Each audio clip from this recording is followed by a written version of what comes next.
నమస్తే, జర్నలిస్ట్ మీ కేఎంఆర్. తెలంగాణ రాష్ట్రంలో ఫైర్ బ్రాండ్గా పేరు పొందిన డీకే అరుణ మహబూబ్నగర్ జిల్లా మహబూబ్నగర్ పార్లమెంట్కి బీజేపీ ఎంపీగా ఉన్నారు.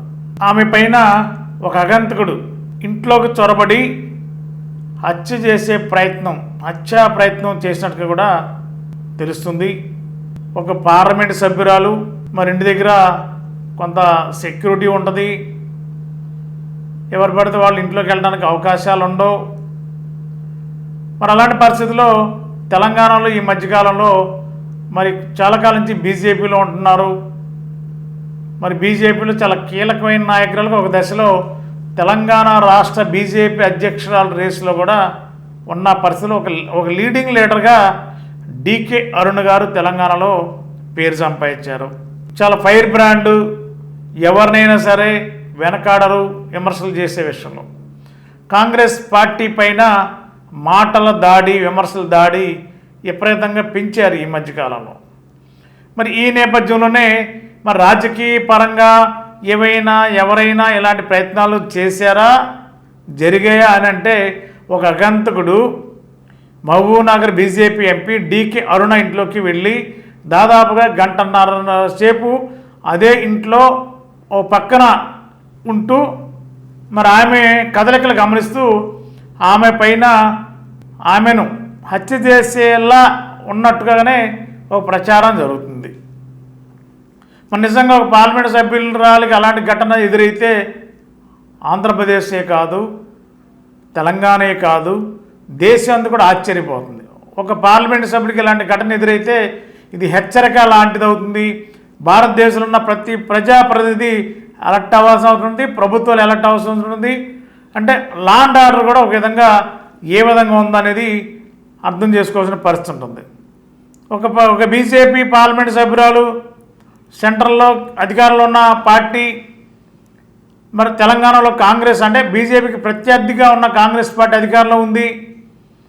మరి అక్కడ ఏమైనా రాజకీయపరమైన వైషమ్యాలు ఉన్నాయా, విభేదాలు ఉన్నాయా? ఒకవేళ విభేదాలు ఉన్నా కూడా ఒక ఎంపీని హత్యా ప్రయత్నం చేయడానికి ప్రయోగం జరుగుతుందా అంటే రాజకీయాలు అంత తారస్థాయికి చేరాయా అని కూడా కొంత కన్ఫ్యూజన్ ఉంది అక్కడ. మరి ఈయన్ని బట్టి చూస్తే రాజకీయ పరంగా ఏదో కుట్ర జరిగిందని కూడా మరి డీకే అరుణ గారు కొద్దిసేపటి క్రితం మీడియాతో మాట్లాడుతూ వ్యాఖ్యలు చేశారు. మరి అలా సాధ్యపడుతుందా? దీనిపైన ప్రభుత్వం స్పందించాలనేది, ప్రభుత్వం కూడా కాంగ్రెస్ ప్రభుత్వం ఉంది అక్కడ తెలంగాణలో, వెంటనే స్పందించారు. ఈ ఘటనకు బాధ్యులు ఎవరు అంటే, ఈ ఘటన అంటే ఇలాంటి ప్రయత్నం జరిగినప్పుడు అక్కడ సెక్యూరిటీ ఏం చేస్తున్నారు, సీసీ కెమెరాల పర్యవేక్షణ చేస్తున్నారు.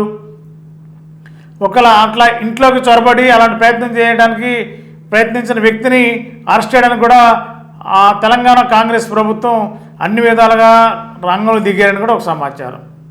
ఈ నేపథ్యంలో రాజకీయాల్లో ఉన్న నాయకులపైన హత్యలు చేయడానికి కొంతమంది దుండగులు లేదా కొంతమంది రకరకాలుగా ప్రత్యర్థి పార్టీలు అనేక రకాల ప్రయత్నాలు చేస్తూ సహజంగా గతంలో చాలా చోట్ల జరిగిన సందర్భాలు ఉన్నాయి.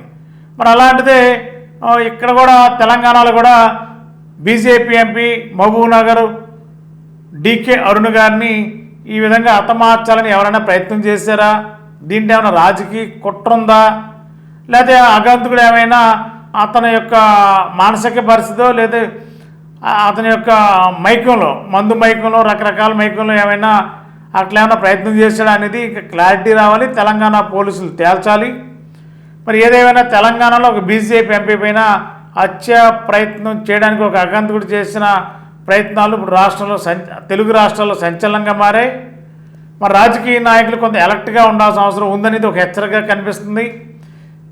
ఎంపీలైనా ఎమ్మెల్యేలైనా కూడా జాగ్రత్తగా ఉండాల్సిన అవసరం ఉంది. మరి దీనిపైన పూర్తిగా డీకే అరుణపై హత్యాయత్న ప్రయత్నం అనేది అలాంటి పరిస్థితి జరిగిందా, అలాంటి ఆలోచన ఉందా, లేదంటే అలాంటి అక్కడ ఆ పరిసర ప్రాంతాలు అతను సంచరించినట్టు వ్యవహరిస్తున్న తీరు మరి దేనికి సంకేతం అనేది మరి తెలంగాణ పోలీసులే తేల్చాలి.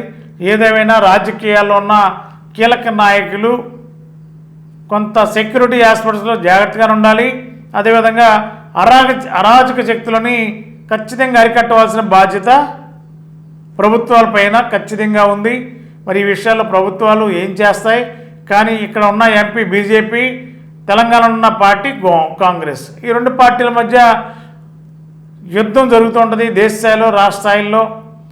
మరి ఇలాంటి పరిస్థితుల్లో మరి బీజేపీ ఎంపీపై జరిగిన ఈ యొక్క హత్యా ప్రయత్నానికి సంబంధించిన విషయంలో తెలంగాణ ప్రభుత్వం ఏ విధంగా వ్యవహరిస్తుందనేది చూడాలి. అదేవిధంగా కేంద్రంలో ఉన్న ప్రభుత్వం హోంశాఖ మంత్రి బీజేపీకి సంబంధించిన మంత్రే కాబట్టి మరి దాని మీద సమగ్రంగా విచారణ జరిగే అవకాశం ఉంది. మరి డీకే అరుణ వ్యాఖ్యలు అయితే చాలా సంచలనంగానే ఉన్నాయి. రాజకీయ నాయకులపైన టార్గెటెడ్గా వ్యవహారాలు జరుగుతున్నాయి. ఇది కరెక్ట్ కాదు. రాజకీయాలు చేయాలి తప్ప మనుషులు హతమార్చడానికి ప్రయత్నం చేయడం కరెక్ట్ కాదు. ఇది ఖచ్చితంగా ఇది రాజకీయ కుట్రగానే కనిపిస్తుందనే ఒక వాదన ఇంత కొద్దిసేపటి మీడియాలో చెప్పారు. మరి దీనిపైన ఈ కుట్ర ఉందా, లేదంటే ఆకతాయికి ఎవరన్నా ఇంట్లోకి అతని యొక్క మందు వ్యసనం వల్ల ఎటు వెళ్తున్నాడో తెలియక ఏమన్నా కన్ఫ్యూజన్ ఉందా, ఏం జరిగింది అనేది మరి తెలంగాణ ప్రభుత్వం తేల్చాలి. మరి ఈ విషయంలో వెనకాడేది లేదు. కేంద్రంలో ఉన్న పెద్దలకు కూడా చెప్పి ఖచ్చితంగా సెక్యూరిటీ కల్పించేలా ప్రయత్నం చేస్తానని చెప్పి డీకే అరుణ్ కూడా చెప్తున్నారు. మరి దీని మీద పూర్తి సమాచారం రావాల్సి ఉంది. మెడికల్ ఎంట్రన్స్ టెస్ట్ నీట్ ఫలితాల్లో trend setter NRI Eluru. Day scholar విద్యా విధానంలో ప్రతి సంవత్సరం క్రమం తప్పకుండా ఎంబీబీఎస్ సీట్లు. కె హర్ష సాయి ప్రణవ్ 720 మార్కులకు గాను 705 మార్కులు. కె లక్ష్మీ సాయి లాలస 720 మార్కులకు గాను 610 మార్కులు. బి షణ్ముఖి 720 మార్కులకు గాను 517 మార్కులు. ఈ అద్భుత ఫలితాలు కేవలం 2 సంవత్సరాల ఇంటర్మీడియట్ తో సాధించిన ఫలితాలు మాత్రమే. లాంగ్ టర్మ్ విద్యార్థులతో సాధించిన ఫలితాలు కాదు కాదు కాదు.